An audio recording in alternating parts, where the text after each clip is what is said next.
আসসালামু আলাইকুম, সবাইকে স্বাগতম জানাচ্ছি আমার আজকের রেসিপিতে। আজকে আপনাদের সাথে আমি খুব মজার একটা ব্রেড পুডিং এর রেসিপি শেয়ার করব। দেখতে পাচ্ছেন রেসিপিটা, আর এতটাই মজার, এতটাই সুস্বাদু, আপনি এক পিস খেয়ে মন ভরবে না, অবশ্যই 2 পিস খেতে হবে। আর খুবই সহজে বানাতে পারবেন। বাসায় বেঁচে থাকা যে ব্রেড থাকে ওই ব্রেড দিয়েও করে নিতে পারবেন আপনারা খুব সহজে। তো চলুন শুরু করি রেসিপিটি। আমি প্রথমে নিয়ে নিচ্ছি স্যান্ডউইচ ব্রেড 5 পিস পরিমাণ। আমি ব্রেডগুলা ছোট ছোট টুকরা করে নিব। আর ছোট ছোট টুকরা করে নিলে এটাকে পরের কাজটা সহজ হয়ে যায়। তো আমি ছোট ছোট টুকরা করে নিব, আর আপনারা চাইলে হাত দিয়ে ছিঁড়ে নিতে পারেন।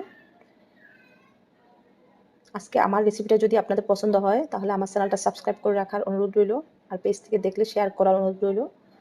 আর পরবর্তী রেসিপি পাওয়ার জন্য বেল বাটনটি অবশ্যই অন করে রাখবেন। তো আমি এখানে টুকরা টুকরা করে নেওয়া ব্রেডের মধ্যে দিয়ে দিচ্ছি 2 কাপ লিকুইড দুধ, মানে 500 গ্রাম পরিমাণ।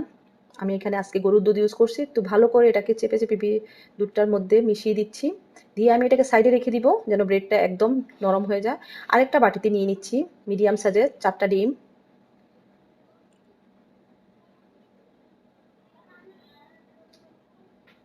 দিয়ে দিচ্ছি 1/3 কাপ পরিমাণ চিনি।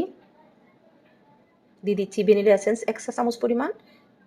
অনেকে মনে করে যে ডিমের গন্ধ আসতে পারে কিনা, তার জন্য আমি ভ্যানিলা এসেন্স ইউজ করছি, না দিলেও চলবে, কারণ ব্রেডের সুন্দর একটা স্মেল থাকে, দুধের স্মেল থাকে।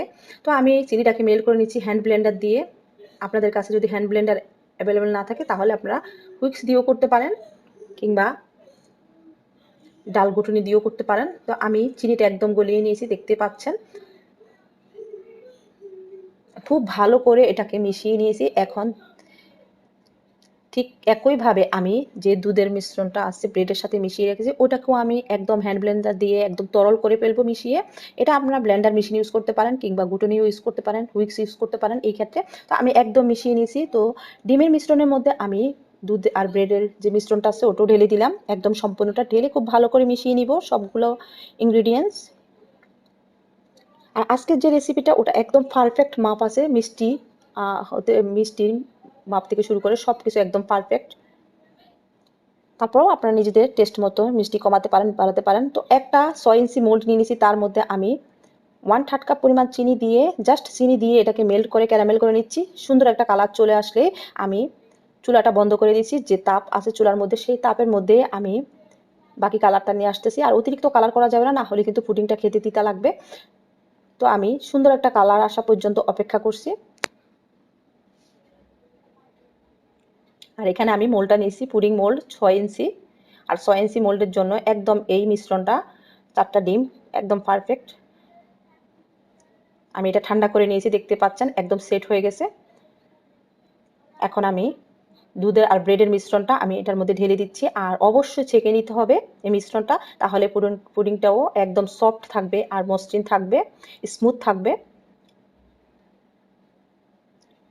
এখন একটা ফয়েল পেপার দিয়ে ঢেকে নিচ্ছি। এখানে আপনাদের কাছে মোল্ডের ঢাকনা থাকলে ঢাকনা ইউজ করতে পারেন, কিংবা যে কোনো ঢাকনা ইউজ করতে পারেন, কোনো প্রবলেম নেই।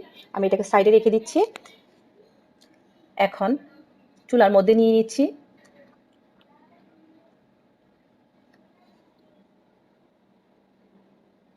একটা প্যানের মধ্যে আমি পর্যাপ্ত পরিমাণে গরম পানি দিয়ে তার মধ্যে ভিজা একটা তাওয়াল দিয়ে দিচ্ছি, ছোট তাওয়াল দিয়ে। এখানে আপনারা স্ট্যান্ডও বসাতে পারেন। পুডিংয়ের মোলটা বসিয়ে দিলাম, বসিয়ে এটাকে আমি ওয়াটার বাথে দিয়ে দিব 30 থেকে 35 মিনিটের জন্য, লো টু মিডিয়াম হিটে। পুডিংটা ওয়াটার বাথে দিয়ে দিলাম 30 থেকে 35 মিনিটের জন্য। আর ঢাকনার ছিদ্রটা অবশ্যই অফ করে রাখবেন। আমি চুলার হিটটা লো টু মিডিয়ামের মাঝামাঝি রাখলাম।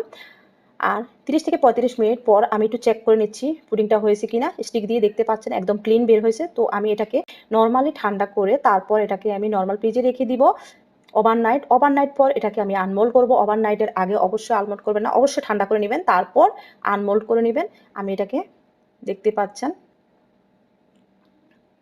আলহামদুলিল্লাহ কতটা সুন্দর হয়েছে উপরটা, আর ভিতরটা এতটা স্মুথ হয়েছে দেখতে পাচ্ছেন। আমি কেটে দেখিয়ে দিচ্ছি আপনাদেরকে। আর সুন্দর করে পিস করে নিচ্ছি,